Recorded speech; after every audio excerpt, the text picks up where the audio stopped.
Group B diploma.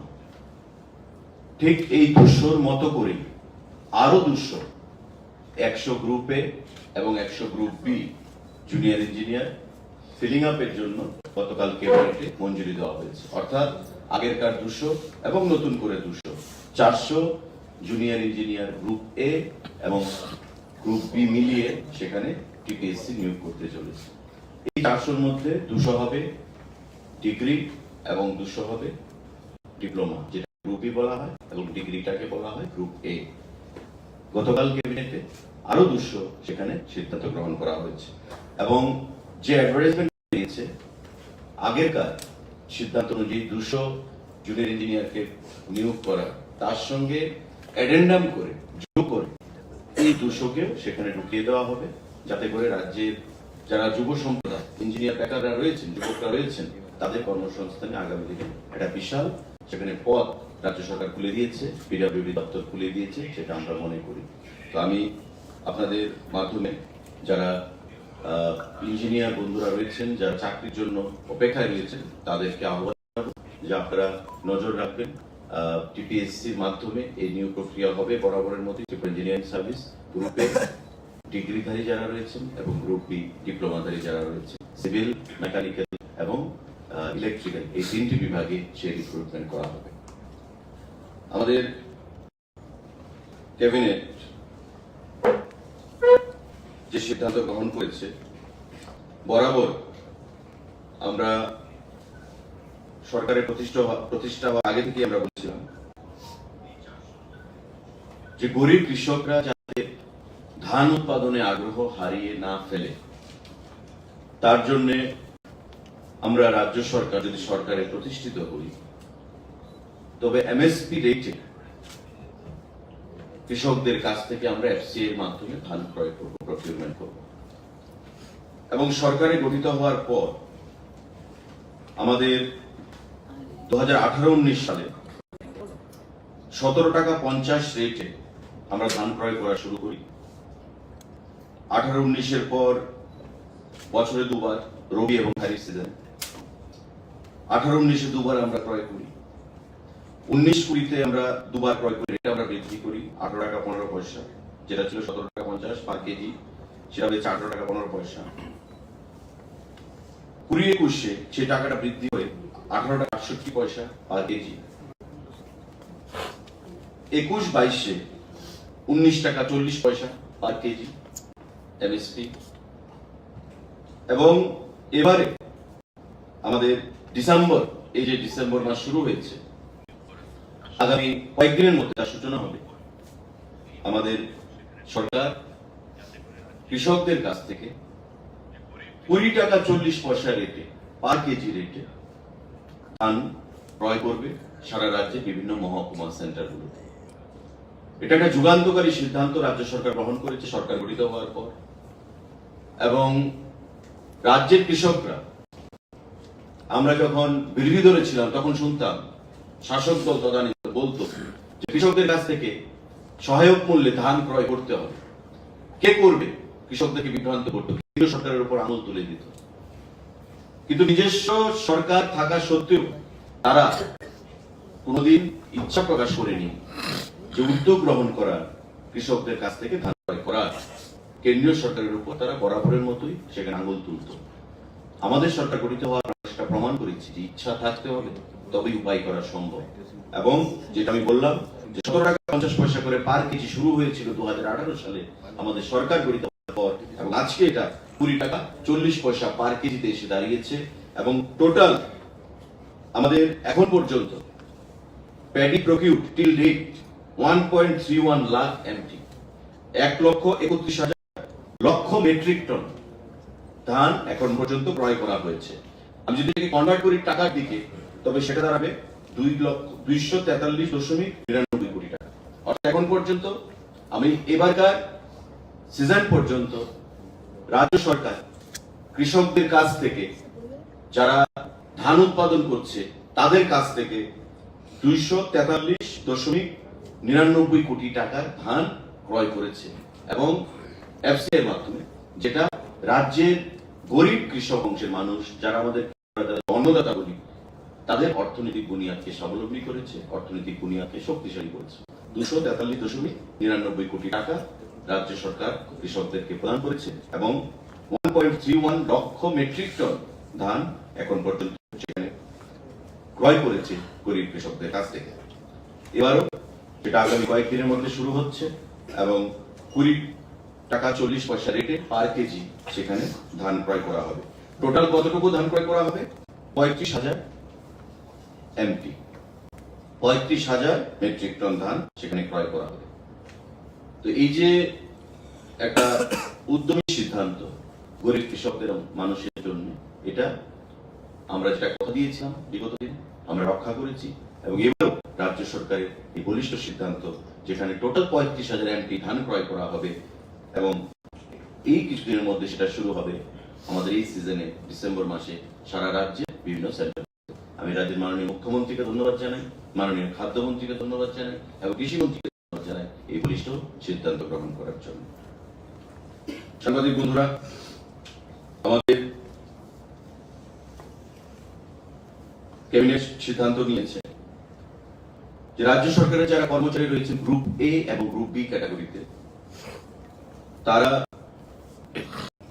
বহির্রাজ্যে, এতদিন আমরা কি দেখতাম যে তাদেরকে রেফার নিয়ে যেত ট্রিটমেন্টের জন্য, যে হাসপাতালগুলো এনলিস্টেড রয়েছে রাজ্য সরকার, এখন তাদেরকে রেফার না নিয়ে গেলেও চলবে। তারা যদি বাইরে ট্রিটমেন্ট করাতে যান, তারা এবং তাদের পরিবারের যারা সদস্যরা রয়েছে, ছেলে মেয়ে স্ত্রী, তারা বাইরে গেলে রিইম্বার্সমেন্টের জন্য তারা এলিজিবল হয়। অর্থাৎ বাইরে গিয়ে যে চিকিৎসা পরিষেবা রাজ্য সরকারের অনুমোদিত হাসপাতালগুলো থেকে তারা সেটা পাবে। তাছাড়া সরকারি কাজে যদি কেউ বাইরে থাকে, গিয়ে অসুস্থতা বোধ করে এবং তারা যদি সেখানে চিকিৎসা পরিষেবা গ্রহণ করে, তখনও তারা এলিজিবল হবে ওই রিইম্বার্সমেন্ট পাওয়ার জন্য। এটা ক্যাবিনেট মঞ্জুরি দিয়েছে। The state government employees and they are dependent, অর্থাৎ ছেলে মেয়ে ওয়াইফ যারা রয়েছেন, family members may avail treatment in any enlisted hospital outside the state approved by the state government without referral of the standing medical board, subject to condition that ex post facto approval shall be given only in case of emergency or acute illness arising while the government servant is staying outside the state with station leave permission. In such a case, certificate stating the emergency status and ICD diagnosis has to be obtained from the hospital. If treatment is undertaken in any such hospital, GHS, Central Government Health Services যে রেটটা রয়েছে সেই রেটে তারা সেই investment পেয়ে যাবে। রাজ্য সরকারের অনুমোদিত হাসপাতালগুলো হতে হবে। আমাদের যারা রিটায়ার্ড এমপ্লয়িরা রয়েছেন, reimbursement of cost of medical expenses of pensioners and spouse referred by the standing medical board, Government of Tripura, for treatment outside the state once in 5 years, subject to saving of rupees 50,000. 15,000 টাকা পেত, এখন সেই টাকাটা 50,000 টাকা করা হয়েছে, সেটাকে বৃদ্ধি করা হয়েছে। আমাদের যারা, যেটা আমি বললাম তার আগে, গ্রুপ এ এবং গ্রুপ বি যারা কর্মচারীরা রয়েছে, তারা বাইরে ট্রিটমেন্টে গেলে যদি এনলিস্টেড সেই হসপিটালগুলো হয়, তারা রিইম্বার্সমেন্ট পাবে। That is applicable for group A and group B employees. Apart from that, আমাদের যারা গ্রুপ সি এবং গ্রুপ বি কর্মচারীরা রয়েছে, তাদের যদি ক্যান্সার বা পেসমেকার, কার্ডিও রিলেটেড যে ম্যাটারগুলো রয়েছে, তার জন্য তারা রিইম্বার্সমেন্টের জন্য অ্যাপ্লিকেবল। ক্যান্সার এবং পেসমেকার, কার্ডিও এই সংক্রান্ত যদি ডিজিজ হয়, সেই রিইম্বার্সমেন্ট তারা পাবে ওই সাবজেক্ট টু যেটা রাজ্য সরকার অনুমোদিত হাসপাতালগুলো রয়েছে। সাংবাদিক বন্ধুরা, আমাদের ত্রিপুরা ভবন গুয়াহাটি, কলকাতা এবং দিল্লিতে যারা রয়েছে, আপনারা জানেন রাজ্য সরকারের কর্মচারীরা সেখানে ত্রিপুরা ভবনে কাজ করে। ওই ত্রিপুরা ভবনের কর্মচারীরা গ্রুপ এ এবং গ্রুপ বি যারা রয়েছে, তারাও ওই ক্যাটাগরিতে আসবে যে রিইম্বার্সমেন্ট ফ্যাসিলিটি। আর গ্রুপ সি গ্রুপ ডি তাদের একটা মেডিকেল অ্যালাউন্স তাদেরকে প্রদান করা হয়। সুতরাং রাজ্যের কর্মচারীদেরকে আমরা অভিনন্দন জানাই এবং রাজ্য সরকার মাননীয় মুখ্যমন্ত্রীর পৌরোহিত্যে গতকালের ক্যাবিনেট বৈঠকে এই গুরুত্বপূর্ণ সিদ্ধান্ত গ্রহণ করেছে। রাজ্য সরকারের কর্মচারীদের গ্রুপ এ, গ্রুপ বি এবং গ্রুপ সি, গ্রুপ ডি কর্মচারীদের স্বাস্থ্যের কথা বিবেচনা করে, তাদের অর্থনৈতিক কথা বিবেচনা করে। সাংবাদিক বন্ধুরা, আপনারা জানেন যে ফায়ার সার্ভিসে ফিজিক্যাল টেস্ট সম্পন্ন করা হয়েছে লোক নিয়োগের জন্য। গতকাল ক্যাবিনেট মঞ্জুরি প্রদান করেছে conduct of written test and personal interview for the post of fireman and driver by Joint Recruitment Board of Tripura JRBT as per new recruitment policy of the state government. Home ডিপার্টমেন্টের অধীনে fire service দপ্তর রয়েছে। গত কয়েকদিন আগে fireman এবং ড্রাইভারের জন্য সেখানে ফিজিক্যাল টেস্ট সম্পন্ন করা হয়েছে এবং দপ্তর এবং ক্যাবিনেট গতকাল এই মর্মে সেখানে সিদ্ধান্ত গ্রহণ করা হয়েছে যে তাদের আমাদের রাজ্য সরকারের যে স্বচ্ছ নিয়োগ নীতি, ট্রান্সপারেন্ট ওয়েতে যে প্রতি দপ্তরে নিয়োগ করা হচ্ছে, তারই অঙ্গ হিসাবে একটা বোর্ড, একটা বোর্ড সেখানে গঠন করা হয়েছে রিটেন টেস্টের জন্য। এবং আপনারা জানেন রিটেন টেস্ট হবে 85 মার্কসের, বরাবরের মতোই। ভাইভা বসি হবে 15 মার্কসের জন্য।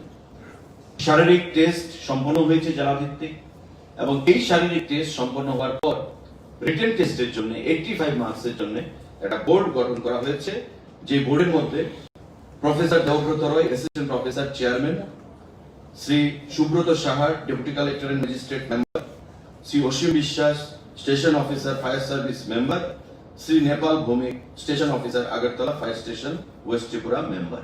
4 জনের কমিটি একটা করা হয়েছে জিআরবিটি টাইপ। জিআরবিটিও আপনারা জানেন এটা একটা বোর্ড, বোর্ডের একটা কমিটি রয়েছে।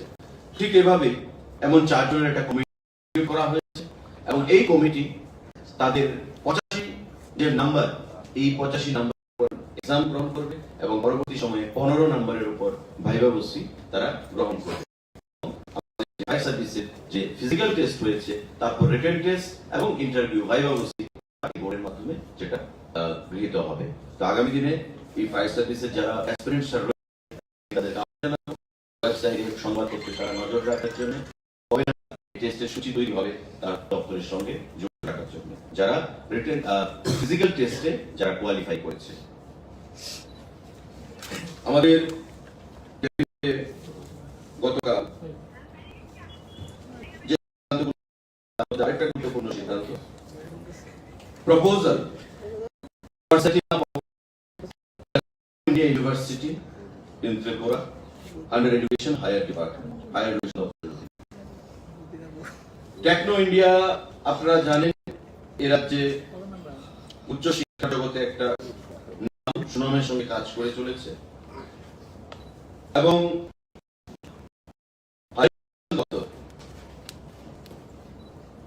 গতকাল ক্যাবিনেট অনুমোদন দিয়েছে যে এই টেকনো ইন্ডিয়া গ্রুপ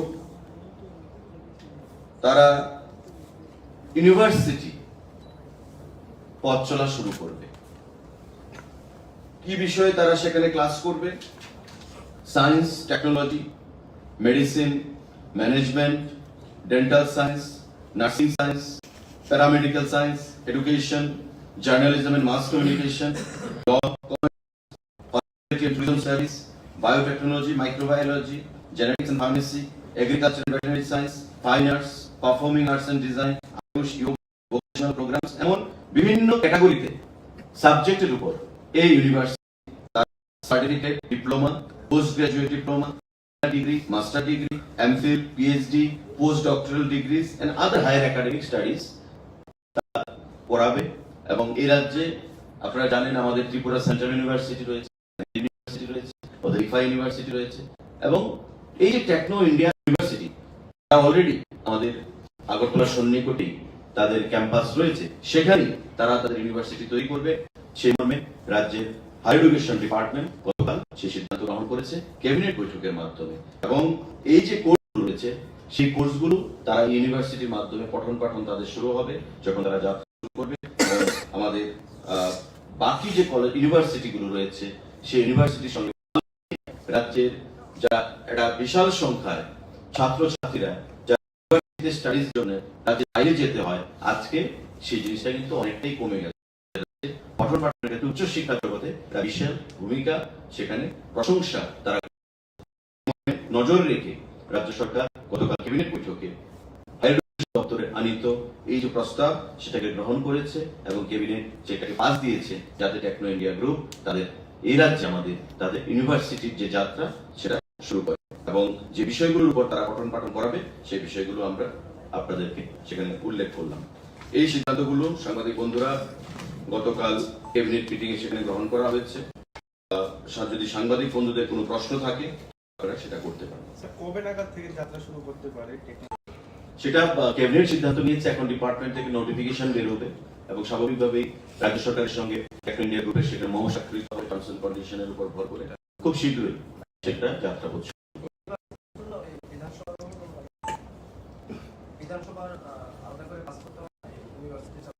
প্রাইভেট ইউনিভার্সিটির ক্ষেত্রে সেটা বিল আনতে হবে। তো আজকে যেটা ক্যাবিনেট পাস হয়েছে সেটা বিল আকারে আমাদের সামনে বিধানসভা রয়েছে, আপনারা জানেন। যেটা কালকে সামন করা হয়েছে বিধানসভা, সেই বিধানসভাতে নিশ্চয়ই বিল আসবে।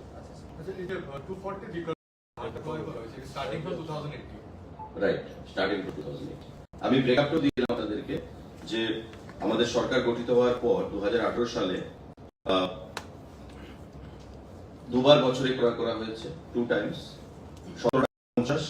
17 টাকা 50 প্রথম বছর, দ্যাট ইজ 2018। 2019-20 18 টাকা 15 করে, 20-21 18 টাকা 68 পয়সা করে, 21-22 19 টাকা 40 করে এবং আমাদের এইবার 22-23 যেটা 20 টাকা 40 পয়সা করে। আপনার ইন টার্মস অফ কোয়ান্টাম যদি আমরা হিসাব করি তবে 18-19-এ 10,405 আমাদের প্রথম সিজনে, দ্বিতীয় সিজনে 16,870 এমটি, 19-20-তে প্রথম সিজনে 12,891 এমটি, দ্বিতীয় সিজনে 8,553 এমটি, 2021-20-21-এ প্রথম সিজনে 11,265, দ্বিতীয় সিজনে 12,975 এমটি, প্রথম সিজনে আমাদের 31,248 এমটি এবং দ্বিতীয় সিজনে সেকেন্ড ক্রপে 26,595 এমটি। এবার 35,000 এমটি সেখানে ধার্য মাত্রা রাখা হয়েছে, কেনা হবে, সেটা বাড়তে পারে। এবং ইন টার্মস অফ টাকাতে, মানে যদি মনিটারি ইয়েতে আমি কনভার্ট করি, সেটা টোটাল এক্সপেন্ডিচার হবে 87.03 crore টেন্টেটিভ। তার আগেও যেটা হয়েছে